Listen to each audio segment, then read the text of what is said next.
Deputy speaker के खिलाफ जो तहरीक अदम एतमाद का मामला था, अब वो जो मशरूत उसकी वापसी का ऐलान किया गया, ये तहरीक तो वापस हो गई। अब अपोजिशन का अगला कदम क्या होगा? वो मुशावरत अगर कर रहे हैं, सोच विचार कर रहे हैं, तो क्या फ्रेंडली अपोजिशन करेंगे?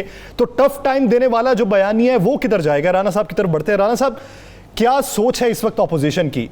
तहरीक अदम एतमाद डिप्टी स्पीकर के खिलाफ तो वापस है, स्पीकर ये यकीन दहानी करवाते हैं कि बिल्स पे नजरसानी करेंगे, आपकी मुशावरत शामिल होगी, तो फिर टफ टाइम कैसे देंगे? ना आप आगे चले ना। आज क्या हुआ? आज जो बाबर अवान साहब ने और फरख हबीब साहब ने प्रेस कॉन्फ्रेंस की है वो क्या है भाई? उन्होंने तो कह दिया कि बिल किस तरह वापस हो सकते हैं, इसका तो आईनी कोई रास्ता ही नहीं है, आइन में इसका कोई रास्ता ही नहीं है।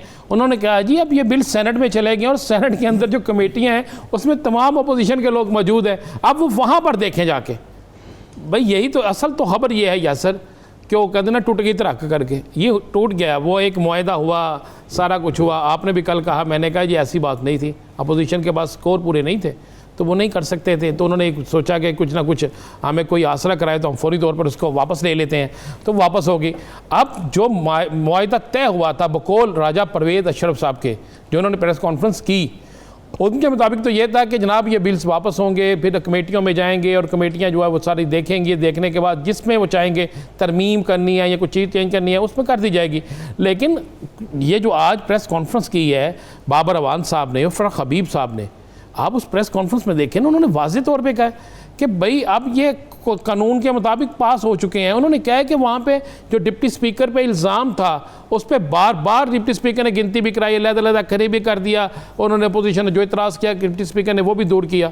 उसके बाद उन्होंने कहा अब ये सेनेट में चलेगा। अब असल मामला ये है कि अपोजिशन सर पकड़ के बैठ गई है, सर पकड़ के बैठ गया कि हमारे साथ, आप ये मानने के लिए कोई तैयार नहीं कि हमारे पास वोट पूरे नहीं थे। अब वो कहते हैं जी हमारे साथ बड़ी ज़्यादती हो गई है।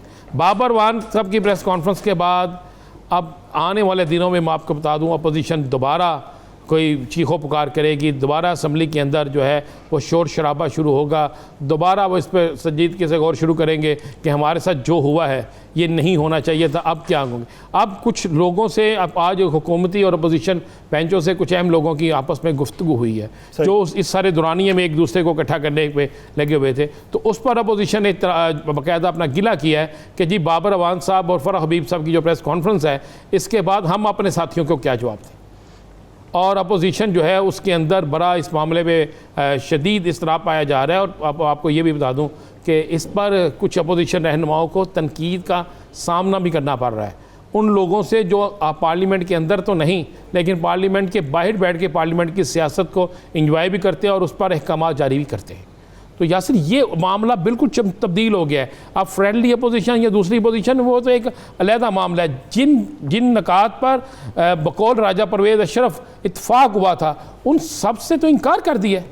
आप अगर प्रेस कॉन्फ्रेंस गौर से सुने बाबर अवान साहब की और फरख हबीब साहब की, तो आपको उसमें नज़र आ जाएगा कि अगर दोबारा ये कौमी असम्बली में ही ये बिल जो है डिस्कस होने हैं, उन्हीं कमेटियों में जाना, उन्होंने कहा सेनेट में जाएं, सेनेट में उनके लोग मौजूद हैं कमेटियों में, वो वहाँ पर उसे चेक कर सकते हैं कि अपोजिशन की जानिब से इस मौक़िफ़ की तायीद की जाती है, बहस सेनेट में लेके जाई जाती है, या फिर वो दोबारा से ये फैसला करते हैं कि हम तहरीक वापस लेके आएंगे। अब ये भी देखना है कि अगर तहरीक वापस लेके आएंगे तो जिस तरह मरियम औरंगजेब साहिबा कहती हैं कि अब हमारा बड़ा हो चुका है, अब डिप्टी स्पीकर नहीं स्पीकर के खिलाफ आएगी, तो फिर देखते हैं अगले दिनों में मूव क्या होगा।